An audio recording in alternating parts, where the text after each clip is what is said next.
En los últimos años, la alarma climática ha crecido en nuestra sociedad.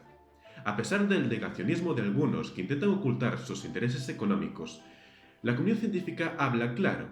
Sí, existe un cambio climático de origen antrópico. Y en este vídeo vamos a analizar de manera sencilla algunos de los aspectos y consecuencias de este cambio climático. Podemos hablar de CO2, contaminación, microplásticos, pero la causa última de toda la urgencia climática es una: la superpoblación humana. Para poder entender bien este problema, vamos a hacer una aproximación matemática al crecimiento poblacional. Una primera aproximación sencilla al crecimiento poblacional derivada de las teorías de Malthus es la ecuación de crecimiento geométrico, en la cual n de t, que es la población en un determinado tiempo, es igual a la población en el instante inicial por un factor de crecimiento. La ecuación general que describe este crecimiento es derivada de n partido de derivada de t es igual a r por n, siendo r la tasa instantánea de incremento. Dividiendo esta ecuación por el tamaño poblacional, obtenemos la tasa per cápita de crecimiento. E integrando todo esto obtenemos la ecuación de crecimiento exponencial. La gráfica de esta ecuación muestra un crecimiento exponencial, es decir, un crecimiento hacia el infinito. Esto no ocurre en la naturaleza, porque en la naturaleza los recursos son limitados. De esta manera debemos introducir en nuestras ecuaciones un factor limitante, que se define como K, que es la capacidad de carga, es decir, la cantidad de recursos que dispone el ambiente para soportar una X cantidad de población. Entendido esto, debemos tener en cuenta que cualquier población que supere su capacidad de carga llegará a un punto en el cual la escasez de recursos provocará el colapso poblacional. La pregunta que surge ahora es, entonces, ¿cuál es la capacidad de carga del planeta? Las estadísticas más fiables apuntan a que es de 3.500 millones de personas. Es decir, actualmente somos más del doble de la capacidad de carga de nuestro planeta. Nuestra gráfica de crecimiento poblacional tiene el siguiente aspecto. ¿Cómo conseguimos mantener esta población que supera la capacidad de carga?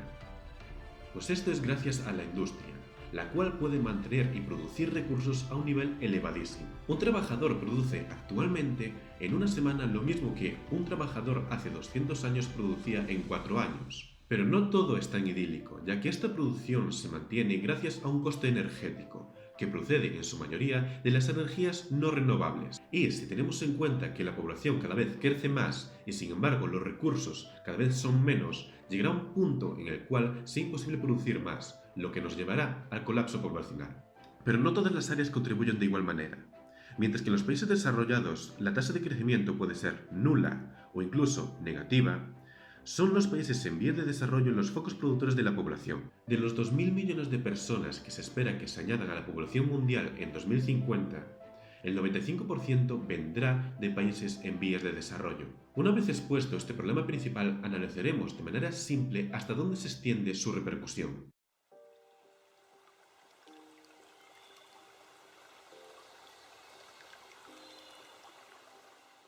De todo el agua mundial, solo el 3% es agua dulce, y de esta, solo un 31,3% es agua líquida. En el mundo, el 50% del agua de consumo proviene de aguas subterráneas.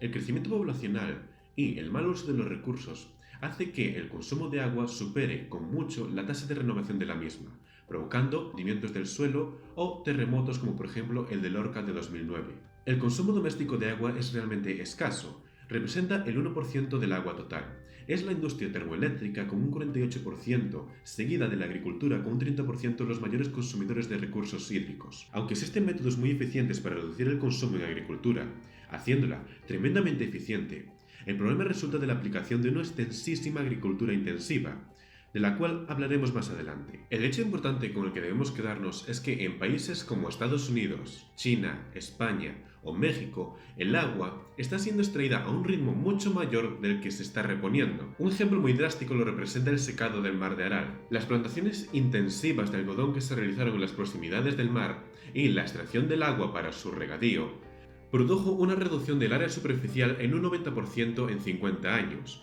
que como consecuencias provocó tormentas de polvo, desertificación, cambios en el clima, que se hicieron en los inviernos más fríos y los veranos más cálidos, pérdida de la pesca y disminución del turismo. Se calcula que en las proximidades de 2050 seremos entre 8.000 millones y 9.000 millones de personas. De seguir con este ritmo, los recursos hídricos serán insuficientes para satisfacer la demanda mundial de alimentos. A mayores, hay que sumar otro problema, que se trata de la contaminación de las aguas por incorporación de materia orgánica y de fertilizantes, provenientes de la industria y de la agricultura, que producen la eutrofización de las aguas, es decir, su pérdida de calidad o contaminación. La peor parte de la contaminación se le llaman las aguas subterráneas, ya que al tener un menor flujo, es decir, una menor velocidad de corriente, y al ser más frías y más pobres en oxígeno, la dispersión de los contaminantes y la acción bacteriana de descomposición es más lenta, provocando que los procesos de descomposición y de autodepuración del agua puedan llevar miles de años. Los suelos son el fundamento de nuestra producción de alimentos.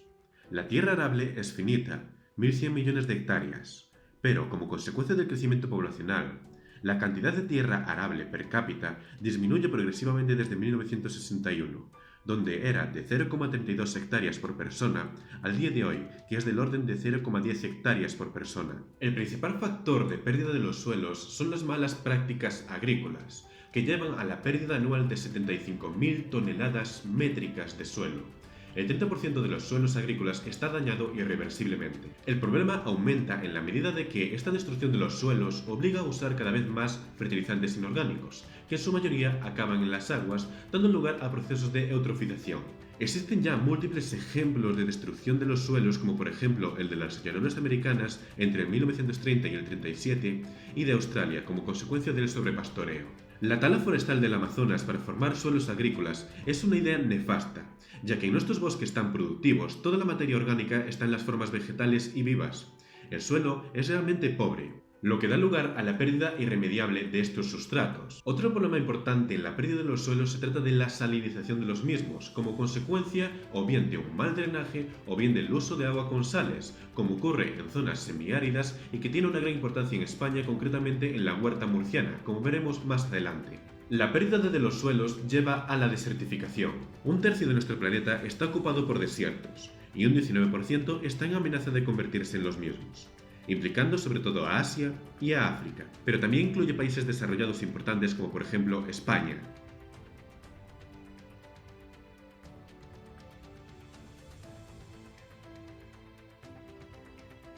La agricultura en los últimos 60 años se puede caracterizar con 5 puntos: variedades de alta producción y monocultivo, fertilizantes inorgánicos, pesticidas, riego y combustibles fósiles. Este tipo de agricultura intensiva o industrial es tremendamente perjudicial para los ecosistemas, produciendo su simplificación así como de las relaciones tróficas y haciéndolos mucho más sensibles a las plagas. No obstante, este tipo de agricultura solo usa el 25% de los terrenos de cultivo y produce el 80% del alimento mundial. Sin embargo, es un tipo de agricultura que vulnera los 3 principios de la sostenibilidad, es decir, combustibles fósiles, reducción de la biodiversidad natural y de las especies cultivadas y la conservación y reciclado de los nutrientes del suelo, lo que obliga al uso de fertilizantes inorgánicos y que en última instancia conlleva la pérdida del suelo y la desertificación. A medida que la población aumenta, los terrenos de cultivo también deben hacerlo, hasta el punto de que se están empleando terrenos marginales o inadecuados para el cultivo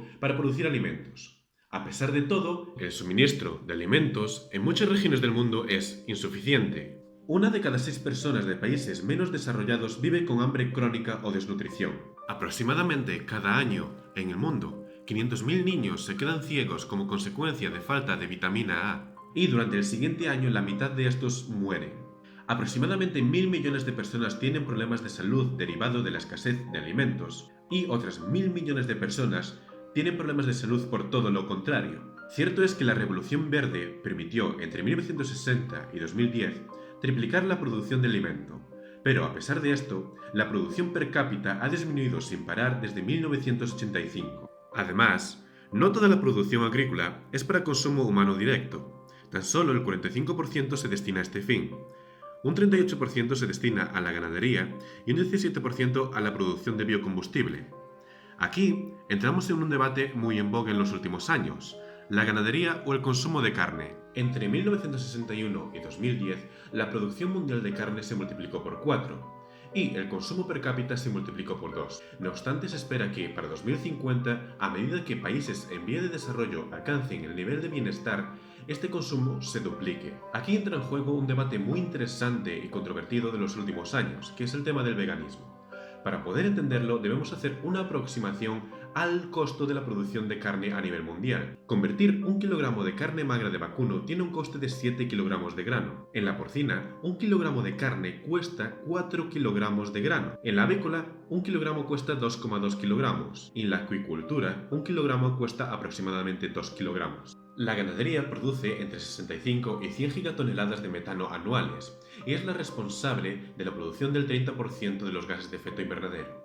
Y todo esto teniendo en cuenta que con la mitad de los cultivos existentes actualmente se podría alimentar a la población mundial. Por mucho que duela oír esto, las corrientes vegetarianas y veganas podrían salvar el mundo. No es necesario que todo el mundo se convierta en vegano o vegetariano, pero por lo menos es necesario que la población reduzca su consumo de carne, al menos a solo 2 veces por semana.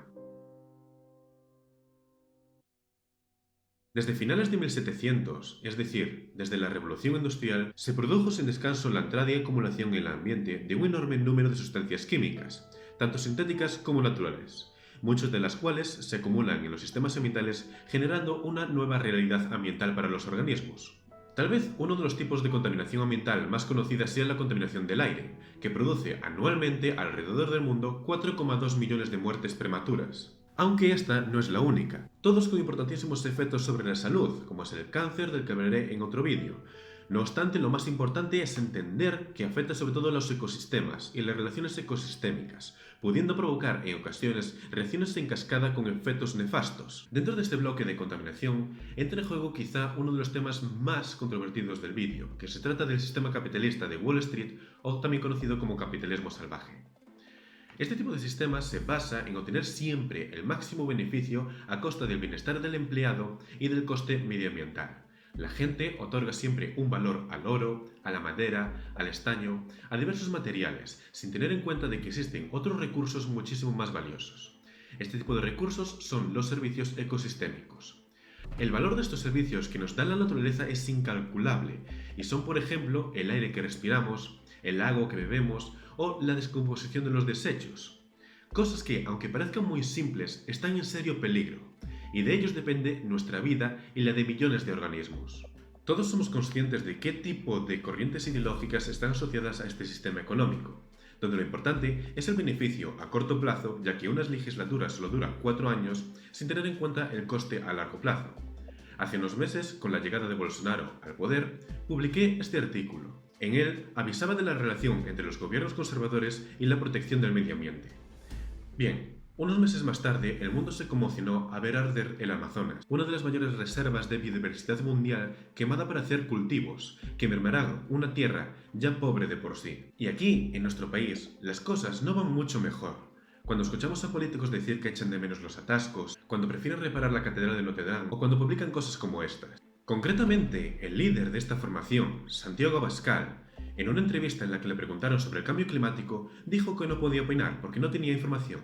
Es más, en esta entrevista, a una pregunta de un reportero, contestó, como cito textualmente: «Viva España, porque eso no puede quedar sin contestación. Y respecto a lo segundo, que lógicamente era una cuestión de tipo ambiental, no puedo opinar porque no tengo tampoco información». Esto es lo más parecido posible a Un mundo feliz de Aldous Huxley, en el cual se repite de forma hipnopédica «Viva España» como una fórmula para intentar desviar la atención de los temas importantes y contentar a las masas. Y estamos tratando del tema más importante que se podrá tratar jamás, y vamos a ver sus consecuencias. A nivel global, si se cortan las emisiones, el modelo no parece muy agradable. Pero las cosas están peor. Actualmente hemos superado la barrera de las 400 partículas por millón de CO2. Y los científicos advierten de la necesidad de no superar las 450 partículas por millón, que se considera como un punto de no retorno. Con el aumento del CO2, la temperatura también aumenta. Los modelos más favorables apuntan a un aumento de 2,5 grados centígrados la temperatura media global. Respecto a las proyecciones, este sería nuestro planeta en 2030 y este en el 2100, donde vemos el mayor aumento en la región polar. El deshielo del Polo Norte, así como de otras reservas de agua dulce en forma de hielo, se están derritiendo a un ritmo mucho mayor que del previsto. Esta mayor afluencia de agua dulce tiene una repercusión muy conocida, y es la subida del nivel del mar. Durante el siglo XX, el nivel del mar aumentó 19 centímetros, cuando en el siglo XIX fue tan solo de 6 centímetros y en el XVIII de 2 centímetros. Con la desaparición del hielo, también se calientan más rápido los océanos, ya que el hielo actúa como un espejo que refleja los rayos solares incidentes.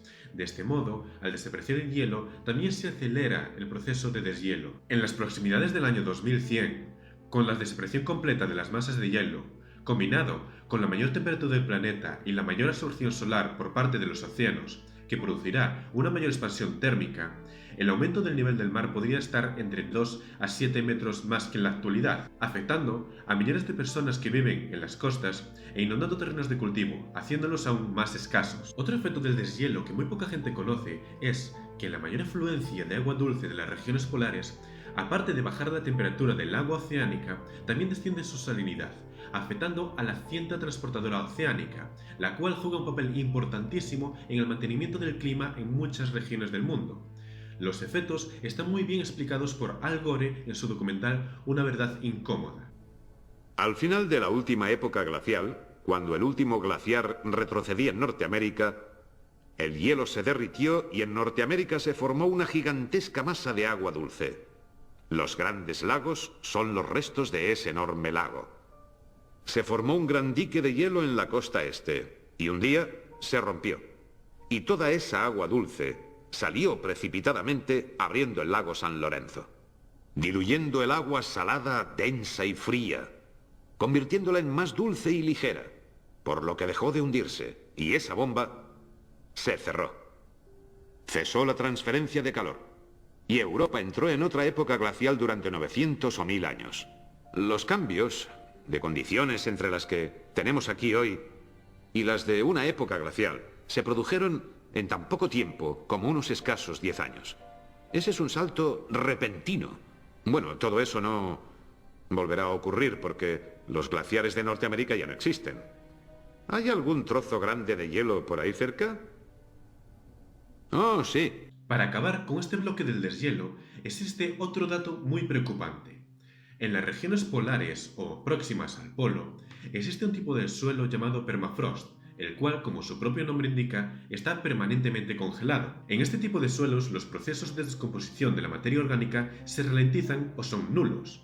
Son, por lo tanto, un almacén de carbono. Con el aumento de la temperatura global, estos suelos se descongelan, liberando esta bomba de carbono que se estima en 190.000 millones de toneladas de carbono, que serán liberadas en forma de dióxido de carbono y de metano, provocando una retroalimentación positiva en el aumento de la temperatura global. En cuanto a la producción de alimentos, mucha gente intenta defenderse diciendo que una mayor temperatura y una mayor concentración de CO2 favorecerán los cultivos, pero esto no es del todo cierto, ya que los suelos tienen un límite de producción y cada vez serán más pobres y más escasos. Mantener una producción en un suelo cada vez menor exige un mayor uso de fertilizantes químicos, así como de regadío, haciendo que estos dos recursos se agoten y produciendo también la destrucción del suelo.